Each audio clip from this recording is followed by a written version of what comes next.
Hey guys, I was going to just make a post about this with all it written out, but I decided it'd probably be quicker for me to make a video, and I think you'd listen more anyway.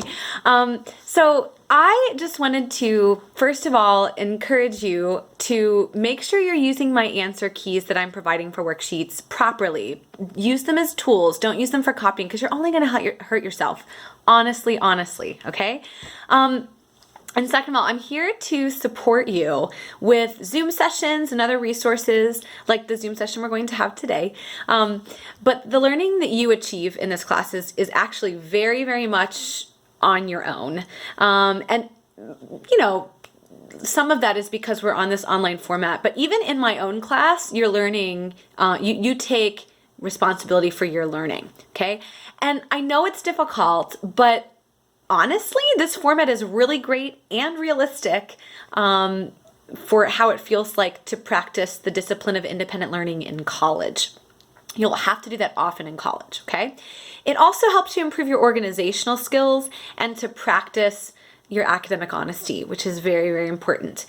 The effort that you put in will definitely come back to you as an increased SAT score. So that's a huge motivation. What you put in, you get out, all right?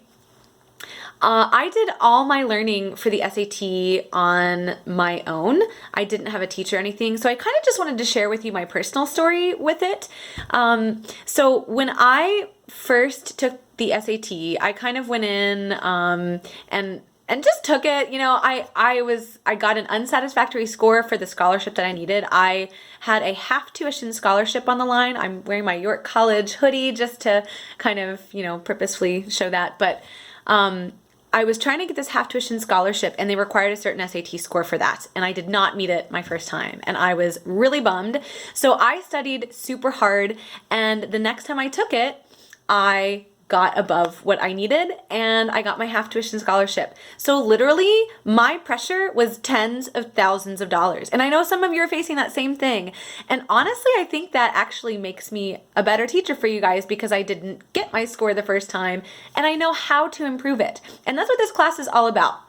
How to improve your SAT score. So please listen and follow the techniques that I'm giving you. Like do all the worksheets to make sure you're good with the content. And then another thing I'm going to add is some challenge worksheets. So I'm attaching those at the bottom of this post. But I want to talk about those, okay? And you have to use those with some discretion. So here's how I encourage you to use the challenge worksheets. The challenge worksheets are one of the biggest ways to increase your SAT score, okay? But I'm not requiring them because number one, we lost a lot of instructional time and we're just really behind because of all this, you know, COVID-19 stuff. And number two, I don't want you to feel overwhelmed, okay?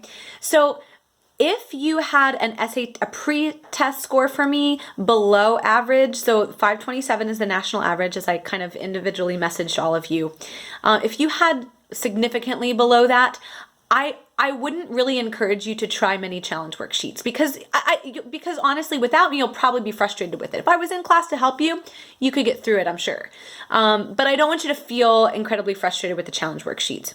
So your goal, if your score was below the average, is to focus on the content specifically that I'm giving you and solidify the content in your mind because that will improve your SAT score immensely.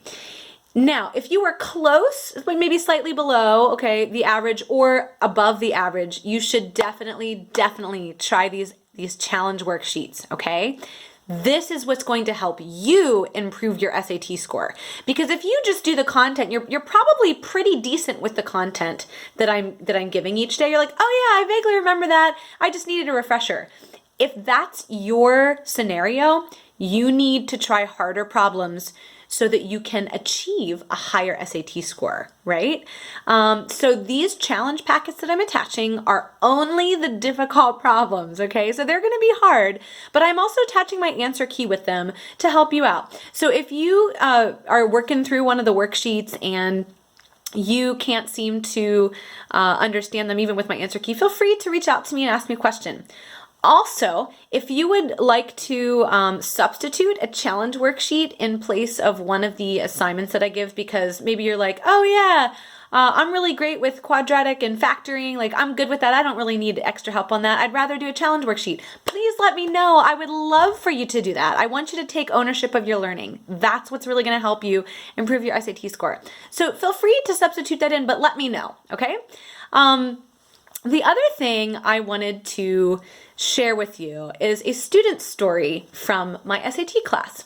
So I had this one student one year. She was in my Trig Honors class as well as my SAT class concurrently. Some of you are in that same boat.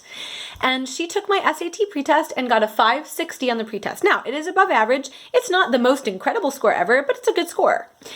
And so I encouraged her to not only just do the content that we did in class, but also the challenge worksheets well. She worked so hard. She did all of my challenge worksheets for understanding, not just, oh, I did them, and I didn't really understand this one, but she worked to understand every single problem. Her post-test score in my SAT class was a 720. She went from a 560 to a 720. That's amazing, okay? Then when she took the actual SAT, she got a perfect 800 on the math section. Perfect 800. That's amazing. And kudos to her. She worked incredibly hard. But I just wanted to speak to you about that as some encouragement, and also to let you know that it's possible, but that you have to work hard, okay? So remember, you don't have to be the smartest person. You just have to work the hardest, okay? Work hard and do your best, and you'll see your SAT score improve, okay? I'm here to support you. Let me know if you have questions, and good luck today, guys. Have a wonderful week, and get outside. It's gorgeous today, so take a break from all your online stuff and take a break. I know I will have a walk around the park, so enjoy today.